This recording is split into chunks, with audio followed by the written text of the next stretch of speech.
We have no model, or I have no model, for a universe made of light. There would be no gravity, because gravity is a property of matter.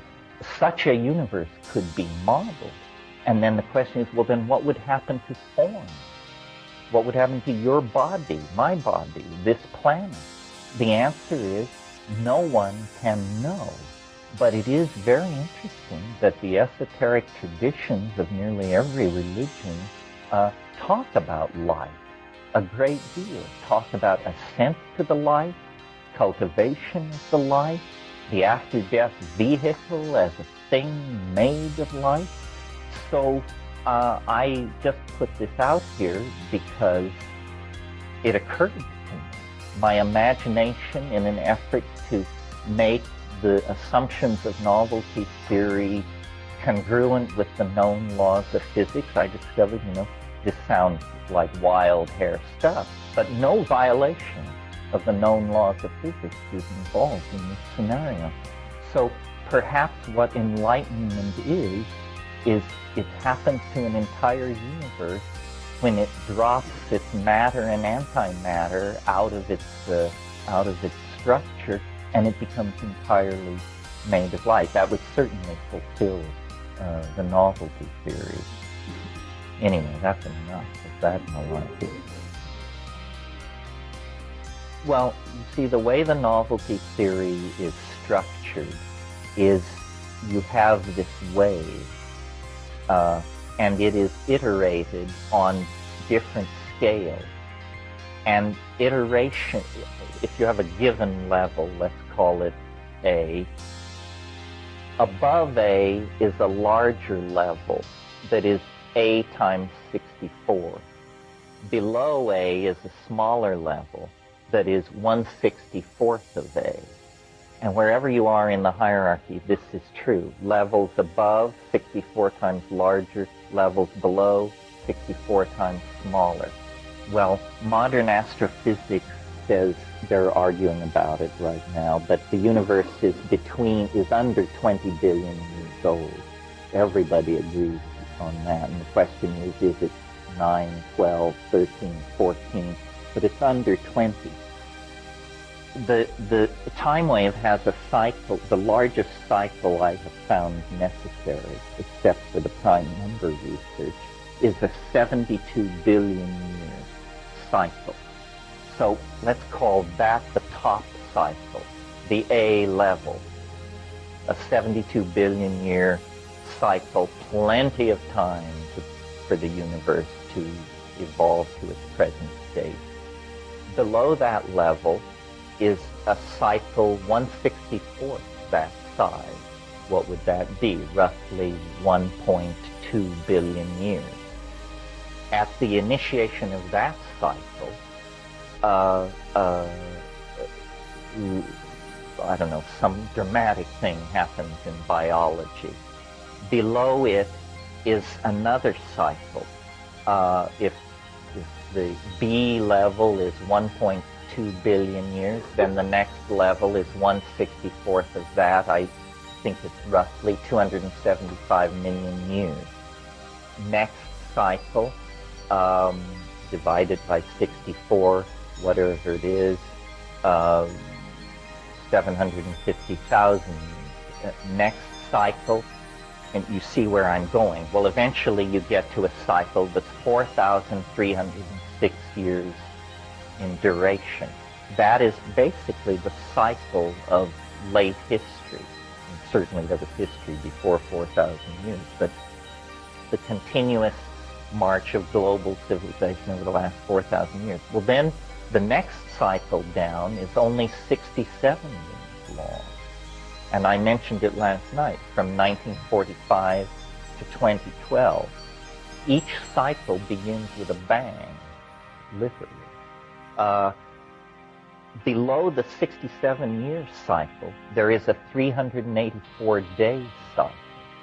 And that will run from late 2011, from November 2011 to the end of 2012. And I call that the year of the jackpot. It's a 13-month year, but the entire history of the universe will be reprised in that 384-day period. Well, then comes a 6-day cycle. By this time, either I will have gently bowed out, or the entire world will be aware of what is happening, because the novelty will be so intense. Imagine a 6-day cycle in which the entire previous 67-year, 4,306-year, up to the top level, are all being compressed and replayed in 6 days. Well, then comes the hour and 35-minute cycle. Then comes the minute and a half cycle. Then comes the 1.3 second cycle. Now, at that point, 1.3 seconds, if we assume that the cycles cannot be iterated beyond the level of Planck's constant, which is 6.55 times 10 to the minus 23rd erg seconds, the way for you to think of that is as a jiffy. It's the grain of the universe. We don't feel the need to go to discuss lengths of time shorter than that, because there aren't lengths of time shorter than that. Time comes in those packets of that size. Well, if you're at 1.3 seconds cycle, you still have 13 cycles to go through before you reach the realm of Planck's constant. And you have come through 13 cycles.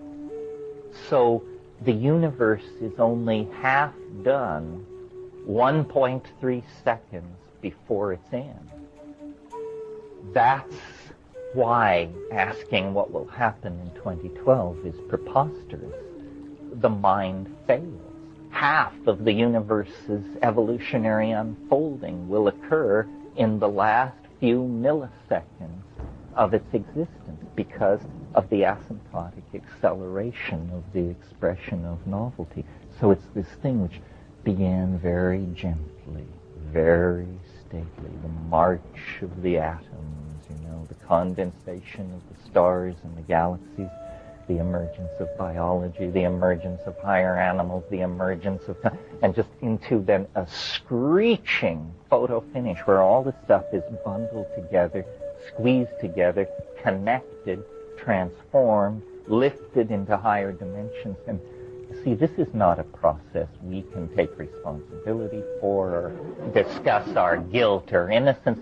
This is the cosmos itself tearing loose from its previous constraints and moving ever faster toward ever greater freedom with ever more appetite and momentum until it achieves its goal, which is infinite novelty throughout all space and time, holographic connectedness, God-mindedness, whatever your vocabulary is, yeah.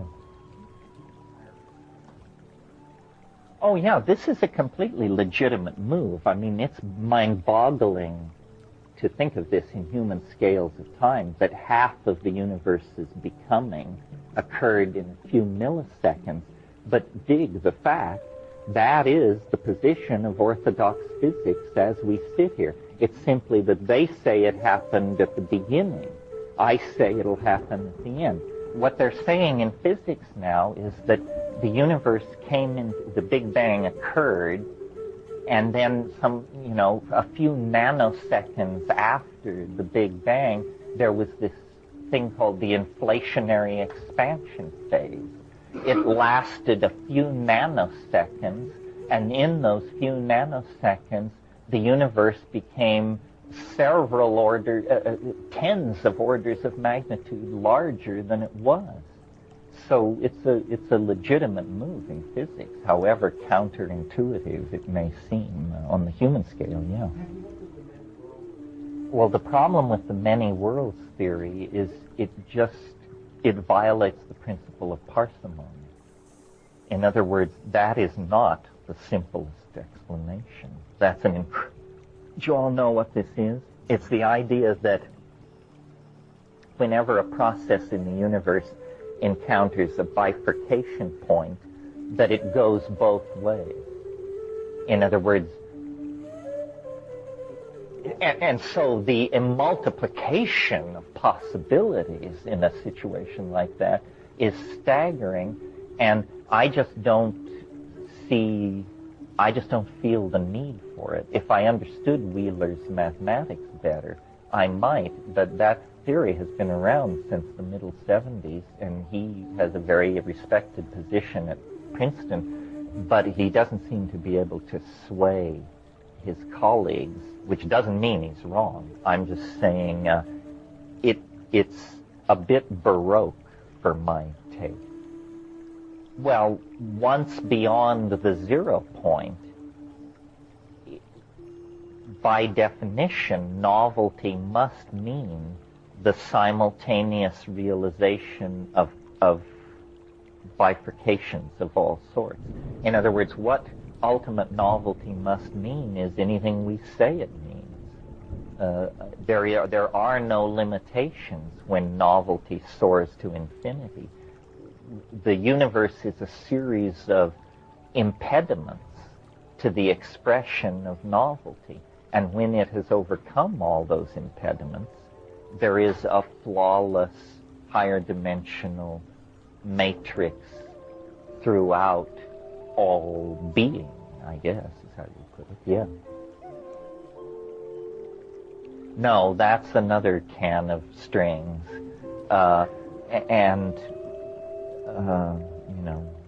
That's a different thing and more exotic. There's a lot of this stuff going around.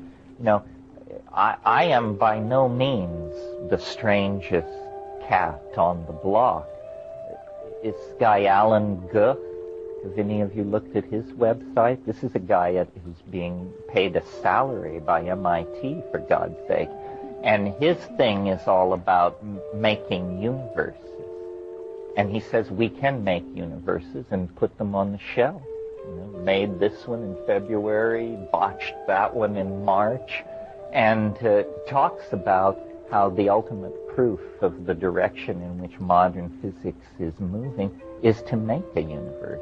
After all, if they begin from an area smaller than the diameter of the hydrogen atom, a major laboratory could just stamp them out like hotcakes.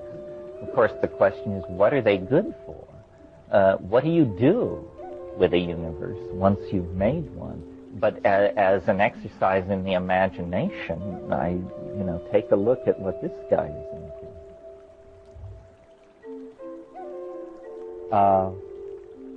Let me just try to sum this up, not certainly to sum up the ideas, because the ideas are not really that important.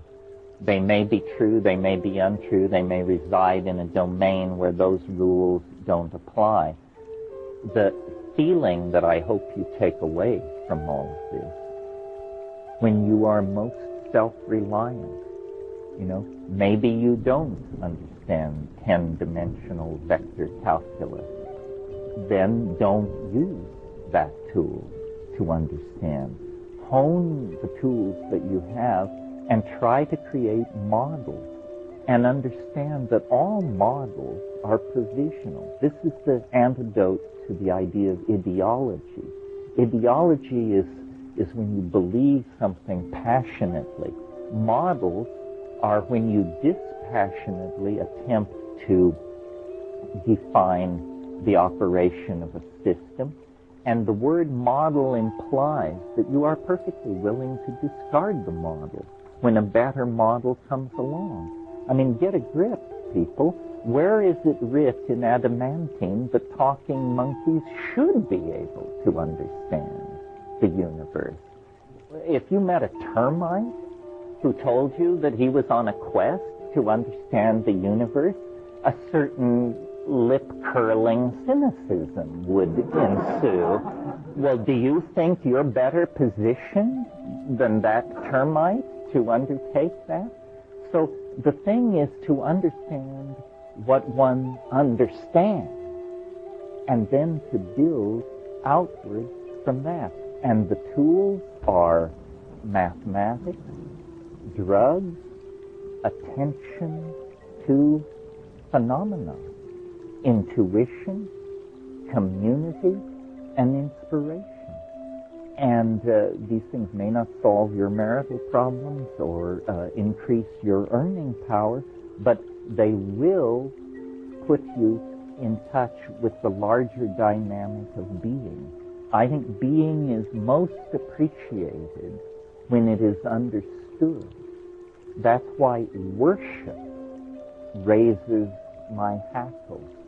Worship is what animals do to the mystery, because they can't assimilate or understand it if they even deal with it at all.